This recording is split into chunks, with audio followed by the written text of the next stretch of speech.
Kalau kita melihat kuburan beralaskan tanah, tapi ternyata di alam yang berbeda sana ada hamparan permadani surga. Kalau kita melihat kuburan itu sempit, nggak ada jendelanya, kanan kiri nggak ada, tertutup semua. Kalau orang beriman, subhanallah, Allah bukakan pintu surga. Fayatihi min rauhiha wa tibiha. Maka datang dari surga itu aroma yang indah, kesegaran surga. Wa yufsah lahu fi qabri madda basari. Kemudian dihamparkan bagi dia, kuburannya itu diluaskan sepanjang dia memandang. Lebih indah dari rumahnya. Kita kalau di rumah, tidur di rumah, kanan kiri kita semua tembok. Mau luas 5 kali 5, 10 kali 10, mau 100 kali 100, semuanya terbatas. Tapi di kuburan sepanjang dia memandang, akan luas, jamaah. Kalau dia sendirian, enggak. Kenapa? Kalau antum di rumah yang luas sendirian, antum tetap merasakan kesunyian. Di sini Allah ingin mengusir kesunyian, kesenyapan dan kesepian dia. Fayatihi rajulun hasanul wajhi wa hasanul thiyabi tayyibur rih. Datang kepada dia orang yang wajahnya indah, yang bajunya indah, aromanya wangi. Fayaqulu abshir billadhi yasurruka. Orang itu yang datang mengatakan, bergembiralah engkau dengan yang menyenangkanmu. Hada yaumuka alladhi kunta tu'ad. Ini hari yang engkau dijanjikan. Engkau selama di dunia sholat, berpuasa, sedekah, zakat, berangkat haji, berangkat umroh, berbuat kebajikan. Dijanjikan akan dikasih balasan. Berbeda sama orang yang kerja di dunia, akhir bulan dia dapat gaji. Akhir hari dia dapat gaji. Dia rasakan di dunia. Seorang mukmin dijanjikan nanti engkau sholat sepanjang tahun, sepanjang hidupmu. Balasannya apa? Allah akan kasih. Bukan 70 tahun antum di kuburan. Antum bisa bayangin berapa tahun sih kita di kuburan. Berapa tahun kita di muka bumi ini. Dan berapa tahun di perut bumi ini. Lihat Rasulullah SAW. Di muka bumi ini, beliau hanya 63 tahun. Tinggal di rumah petak. 5 kali 5. Kecil rumahnya. Nggak ada AC, nggak ada kipas angin. Makanan pun susah. Tapi cuma 63 tahun. Di kuburan, beliau sudah 1430 tahun. Maka itu yang seharusnya menjadi ambisi kita. Untuk mendapatkan tempat yang luas.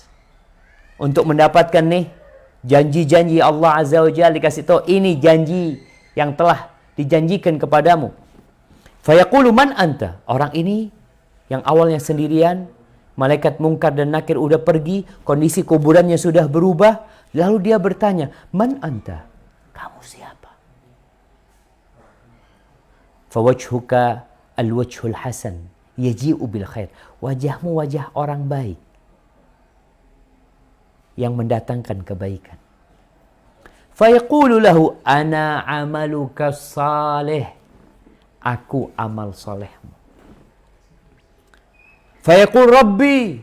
Ketika dia tahu, sejak di kuburan dia sudah tahu bagaimana kelak hidup dia selanjutnya. Di kuburan belum bisa masuk surga, baru mendapatkan aromanya.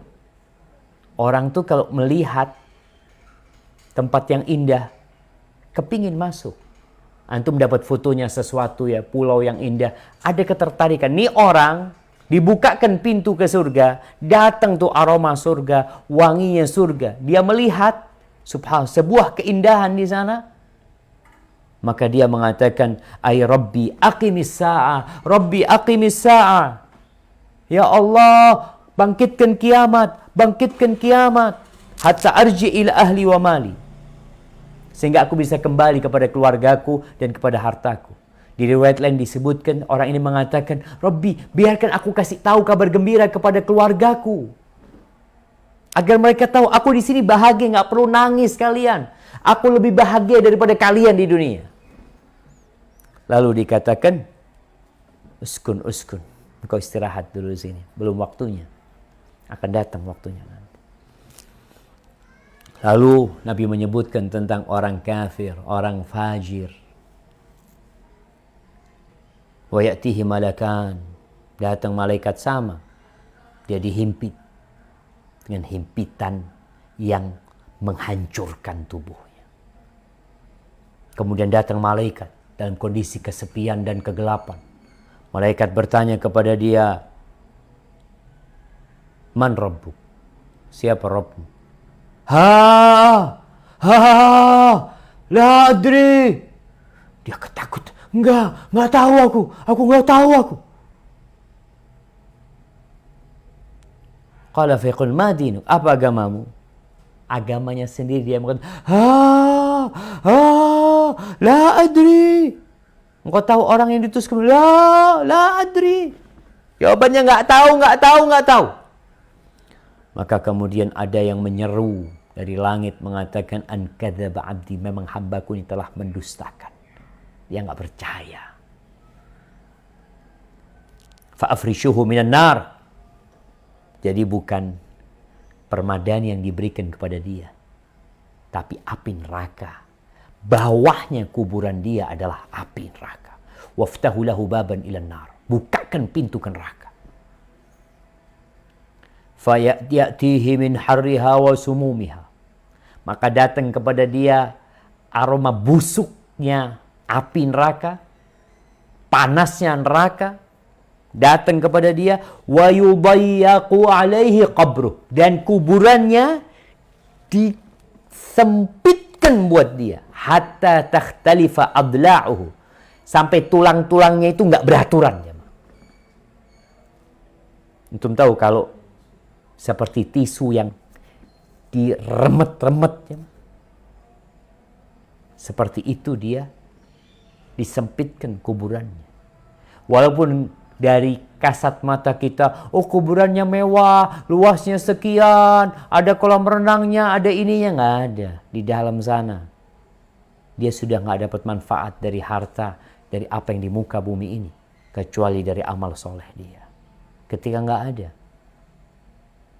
lalu dalam kesendiriannya dia, wa ya'tihi rajulun qabihu thiyab, datang kepada dia orang yang dengan pakaian yang jelek, aromanya busuk. Kita tuh kalau duduk di samping orang yang nggak mandi 2 pekan, terus dia memang punya aroma tubuh yang buruk, pakaiannya juga bau,